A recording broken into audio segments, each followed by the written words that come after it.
नमस्कार, आप जगह राजधानी समाचार। बात की जाए मध्य प्रदेश विधानसभा की तो युवा विधायक हमारे साथ हैं। सेना पटेल दीदी, बजट पेश किया, महिलाओं के लिए क्या, युवाओं के लिए क्या है, मध्य प्रदेश की बेटियों के लिए क्या है? देखिए, जिस तरह से सरकार के द्वारा आज जो बजट पेश किया गया है वो बजट नहीं है, वो एक तरह से खोखला बजट निकला है। यानी कि अपन बोल सकते हैं कि ऊँट के मुंह में जीरा। इस बजट का नाम विपक्ष ने ऊँट के मुंह में जीरा दिया है। उसमें किसी को ध्यान में नहीं रखा, युवाओं को रोजगार देने को नहीं ध्यान में रखा, महिलाओं को सम्मान के उसमें नहीं ध्यान रखा, लाडली बहना को ध्यान में नहीं रखा, नर्सिंग घोटाला जो हुआ उसकी स्पष्ट जांच करने की जो मांग की गई थी उसको ध्यान में नहीं रखा, और खासकर हमारे बेरोजगार युवा बैकलॉग के पद रिक्त होने के बावजूद भी उनको रोजगार देने की बात नहीं उन्होंने ध्यान में रखी। बजट में जनहित में कुछ भी पॉइंट नहीं आया। किसानों के लिए कोई बजट में जिक्र नहीं हुआ, युवाओं के लिए कोई जिक्र नहीं हुआ, और जो हमारी इस देश की व्यवस्था है उनके लिए जो बजट आना चाहिए वो बजट में कहीं से कहीं तक नज़र नहीं आया।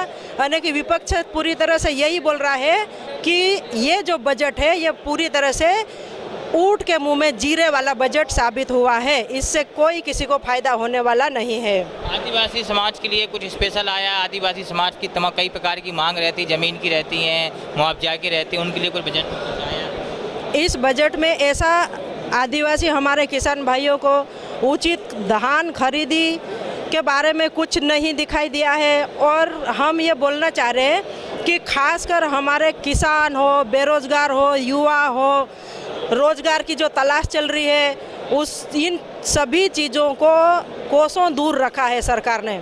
सरकार सिर्फ जहाँ भ्रष्टाचार हो रहा है ऐसे बजट में पॉइंट लेकर आए हैं, और विपक्ष ने इसका पुरजोर विरोध भी किया है। लेकिन इस बजट से कुछ भी फायदा ना किसानों को होने वाला, ना युवाओं को होने वाला है, और ना ही कोई महिलाओं को फायदा होने वाला, किसी को भी कोई फायदा होने वाला नहीं है। इस तरह का बजट सरकार ने पेश किया है। लाडली बहना के लिए क्या कहेंगे कि सरकार ने कहा था कि हर 6 महीने में अब लाडली बहना को 3000 रुपये मिलेंगे, अभी देखा जाए तो सिर्फ 1250 रुपये मिल रहे हैं।